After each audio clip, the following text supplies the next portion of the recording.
मंच पर उपस्थित सभी बहुत ही आदरणीय वरिष्ठ विद्वान हैं और मंच के सम्मुख श्रोताओं की जैसी उपस्थिति है, उन सबको मैं अपने हृदय से प्रणाम करता हूँ।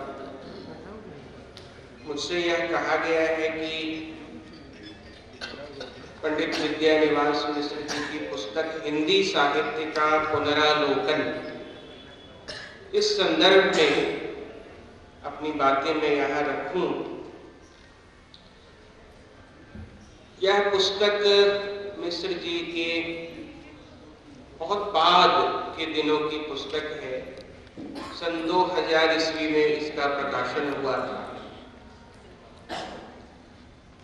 यह वह समय है जिस दौर में मिश्र जी हिंदी साहित्य के इतिहास की ओर लौटे थे, जब यह संशय उत्पन्न हो रहा था विद्वानों के बीच कि साहित्य को पढ़ने के लिए इतिहास की आवश्यकता है कि नहीं है।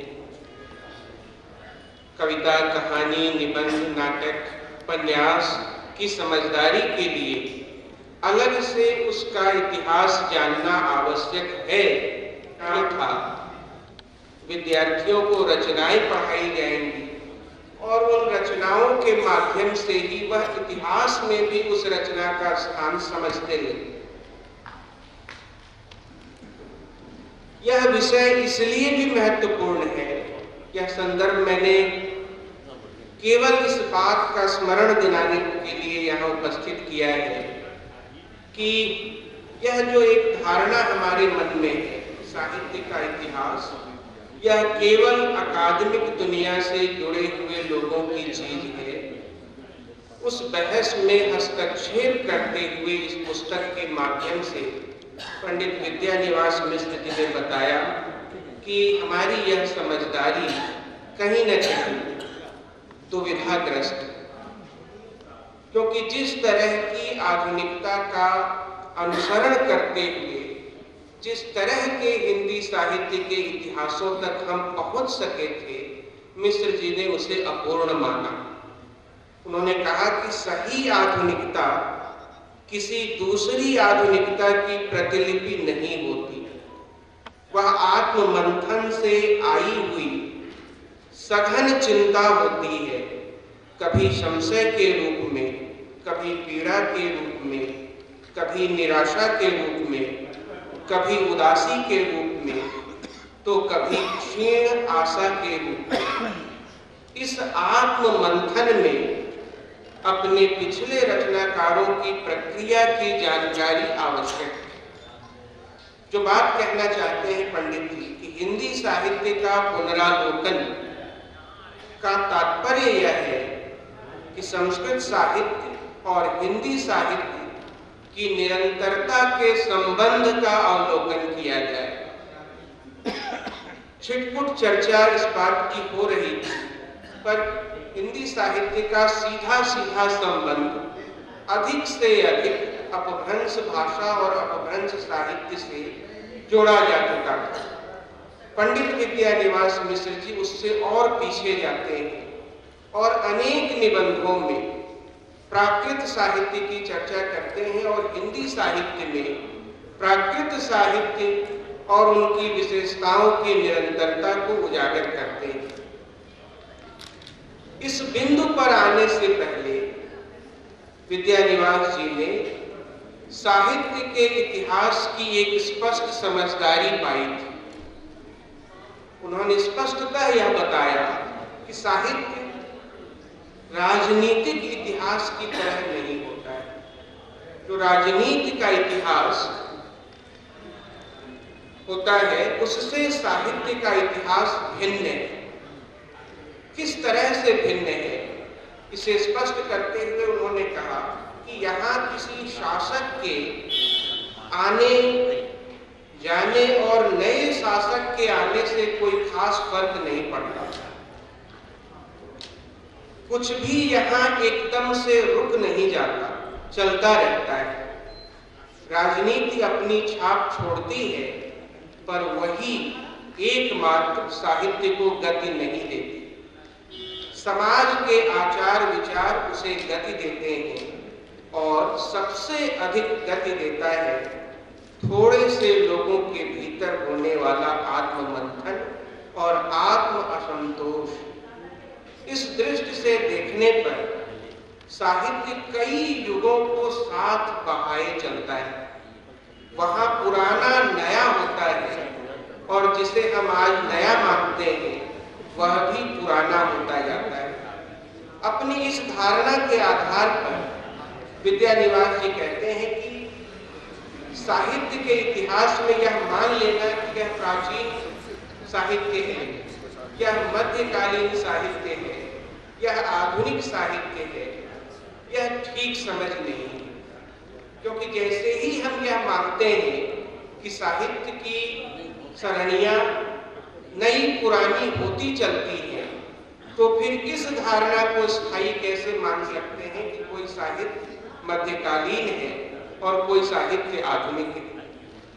इस स्पष्ट समझदारी के साथ जब विद्यानिवास जी हिंदी साहित्य के संक्रमण के बिंदुओं पर चर्चा करते हैं, तो जहां जहां हिंदी साहित्य के इतिहास में ऐसे स्थल आते हैं जो साहित्य के इतिहासकारों को भी समस्या में डालते रहे हैं, उन स्थलों की बड़ी सूक्ष्म और तार्किक व्याख्या भी करते चलते हैं। और इस क्रम में कहते हैं कि पुनरावलोकन इसलिए आवश्यक है कि हिंदी के कालखंड निर्धारण में कोई मेड़ नहीं है, वे एक दूसरे से विच्छिन्न नहीं है, वे उत्तरोत्तर काल प्रवाह में दबते उभरते चलते हैं। और उदाहरण दिया है उन्होंने, छायावादी कविता के बाद यदि शरीर नई सार्थकता के साथ लौटता है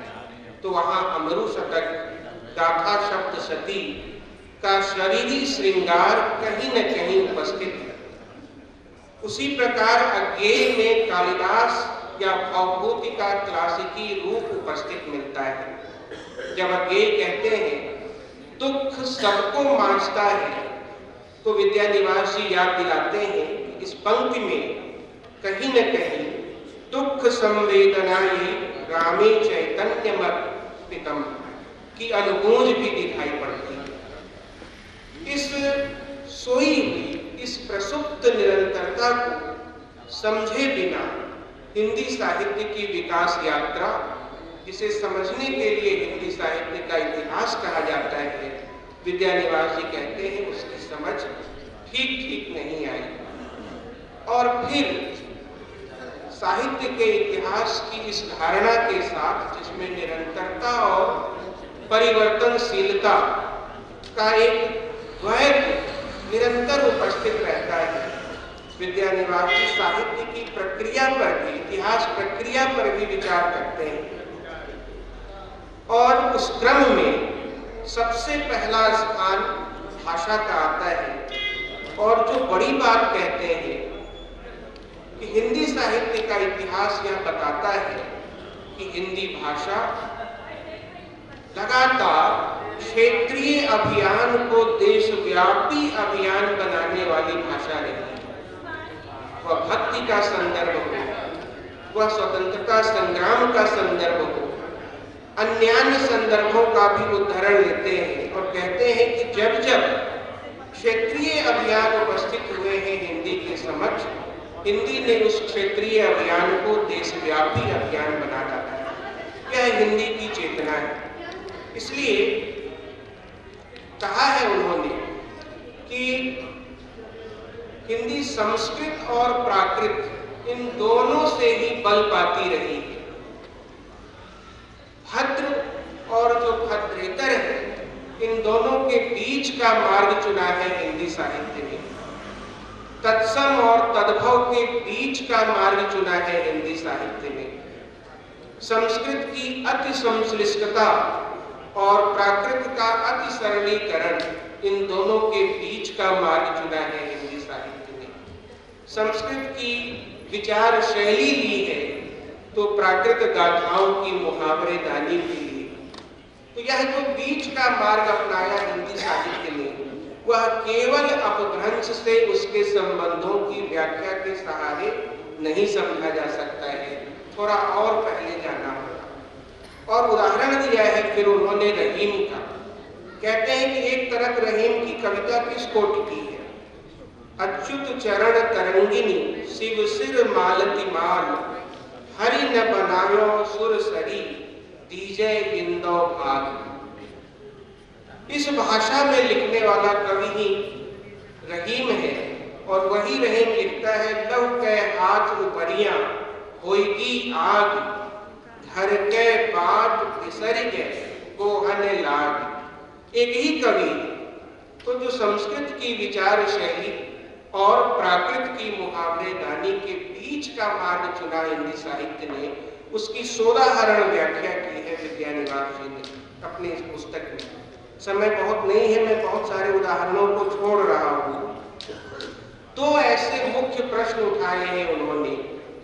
एक का संदर्भ जिसे उत्तर मध्य काल कहते हैं, रीति काव्य कहते हैं, उसकी रसमय व्याख्या की उन्होंने, और यह कहा कि साहित्य के इतिहासकारों की जैसी व्याख्या आई है, उससे यह निष्कर्ष निकलता है कि साहित्य के इतिहासकारों ने संत होना ही भक्ति काव्य की अनिवार्य शर्त मान ली। पर हम भक्ति कविता इसलिए नहीं पढ़ते कि हम किसी संत के बारे में जान रहे हैं, उसका प्रयोजन कुछ और है।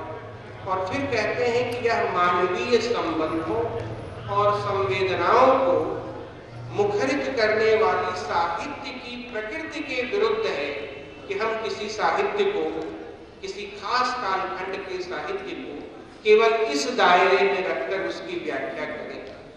और कहा उन्होंने, बहुत जोर देकर कहा, जिसकी अपेक्षा नहीं की होगी लोगों ने विद्यानिवास जी से कि वो ऐसी बात कहेंगे जिन्होंने हिंदी साहित्य के इतिहास में सीधे हस्तक्षेप नहीं किया है, कि भक्ति युग के बाद के युग को रीति युग कहें, रीति मुक्त कहें, या श्रृंगारी युग कहें, या अलंकरण काल कहें, ये सभी नाम असंगत हैं। इनमें से कोई भी नाम उस युग के साहित्य की पूरी व्याख्या नहीं करता है। क्यों? क्योंकि उत्तर मध्य युग पूर्व मध्य युग में भी है, और पूर्व मध्य युग उत्तर मध्य युग में भी है। एक अंश उनका इसी संदर्भ में उन्होंने उद्धृत किया है, वह है कविता का एक हिस्सा है। का कहिए कहिबे कि नहीं मद जोवत जोवत जो गई है, उन तोरत बार न लाई कछु तन में वृथा जोवन खो गई है। कही ठाकुर उबरी कै बस भय, रस में विष बावर हो गई है। मनमोहन को गिलिबो मिलिबो, दिन चारिक चैत सो हो गई। और कहते हैं कि दिन चैत जैसे 4 दिन हो जाना, यह पूरी साहित्य की परंपरा में कहीं नहीं मिली। केवल इसी पंक्ति के लिए कि इस कविता को, इस छंद को उत्तर मध्य काल की बनी बनाई परिपाटी में नहीं रखा जा सकता। और भी उन्होंने बातें कही हैं जो आधुनिक काल के संदर्भ में उन्होंने कहा कि भारतेंदु युगीन भक्ति साहित्य भी रागात्मक है। भारतेंदु युग की सार्थकता केवल नई भाषिक चेतना के उदय और एक सब भारत की साकार परिकल्पना तक ही सीमित नहीं है, बल्कि भारतेंदु युगीन भक्ति साहित्य भी उतना ही महत्वपूर्ण है, क्योंकि इस पूरे कालखंड में भारतेंदु युग से जो आरंभ होता है, न जाने कितने नए निर्गुण संप्रदायों का विकास हुआ। सगुण भक्ति के न जाने कितने नए नए आयाम जुड़ते गए। श्री राम लीला और श्री कृष्ण लीला के नए नए प्रयोग सामने आए हैं, और दरबारी संगीत और मंदिर के संगीत की दूरी निरंतर कम होती गई है। ये कुछ ऐसे छूटे हुए प्रसंग हैं हिंदी साहित्य का उदय काल के साथ साथ जिन पर पंडित विद्यानिवास मिश्र जी की दृष्टि गई थी, संक्रमण काल को समझने में जिस तरह की सीमाएं हमें आचार्य रामचंद्र शुक्ल के इतिहास में दिखाई पड़ती है, फुटकल खाता के संदर्भ में, विद्यापति के मूल्यांकन के संदर्भ में, भक्ति काल और रीति काल, भक्ति के अवसान और रीति के उदय के संदर्भ में, ये सारे संदर्भ इस छोटी सी पुस्तक हिंदी साहित्य का पुनरावलोकन के माध्यम से पंडित जी ने बड़ी सहजता से और विद्वतापूर्ण ढंग से हम सब लोगों के सम्मुख रखा है। आज इस संदर्भ में मैं सबसे इतना ही अनुरोध कर सकता हूँ कि इस पुस्तक को जरूर पढ़ा जाना चाहिए और इसके महत्व से हम सब का परिचय होना बहुत आवश्यक है। आप सब लोगों ने मेरी बातें सुनी, मुझे यह अवसर दिया, बहुत बहुत धन्यवाद।